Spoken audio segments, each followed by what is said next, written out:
Oui, merci Monsieur le Président. Bon, bien évidemment, nous sommes favorables à cet appel à projet qui s'inscrit dans le cadre du label Terre de Jeux. Et effectivement, il faut profiter de l'engouement sur les Jeux Olympiques pour essayer de développer nos activités sportives. Mais au-delà, nous voudrions saisir l'occasion de cette délibération pour reposer quand même la question de la place du sport dans notre projet métropolitain.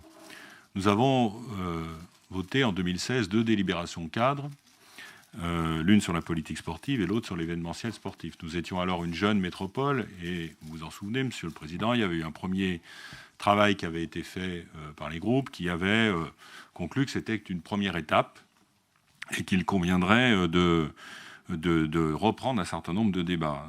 Il y a aujourd'hui un certain nombre de constats qui se posent.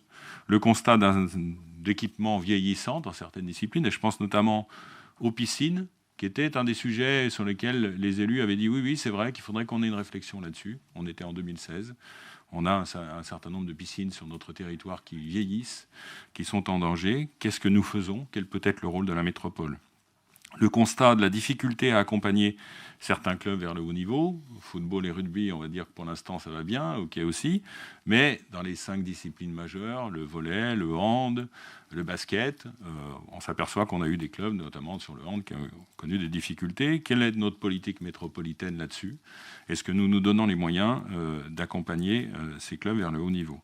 Constat de la difficulté à investir dans le sport montagne. Alors certes, nous avons des sites, et certes, le col de Porte a fait l'objet d'une préoccupation de la métropole, mais il n'y a pas que le col de Porte. Nous avons aujourd'hui un certain nombre de sites d'escalade sur cette agglomération qui sont peu ou pas valorisés. Que faisons-nous en matière d'itinéraire, par exemple, sur le VTT? Que faisons-nous en matière d'itinéraire sur le trail? Que faisons-nous aussi en matière de manifestations? Le constat aussi d'un soutien aux manifestations au nom de l'attractivité, et je me souviens des débats que nous avions en commission où souvent on se demandait pourquoi on soutenait telle manif et pas telle autre. Les critères n'ont jamais été vraiment très précis et donnaient lieu à de multiples interrogations.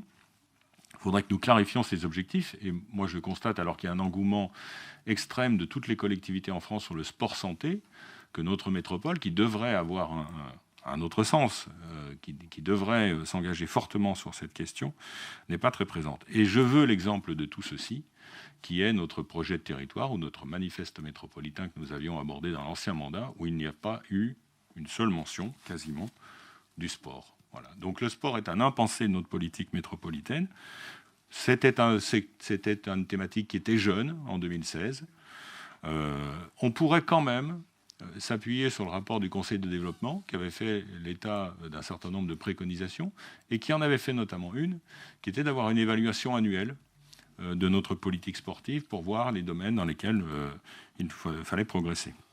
Donc nous souhaitons vous interpeller à l'occasion de cette délibération, Monsieur le Président, pour que vous relanciez cette réflexion sur le rôle de la métropole en matière de politique sportive, en lien avec le Conseil de développement, et qu'un groupe de travail soit mis en place à l'exemple, par exemple, de ce qui avait été fait en 2016, qui permette à l'ensemble des groupes politiques de pouvoir participer à l'élaboration de cette politique sportive. Merci.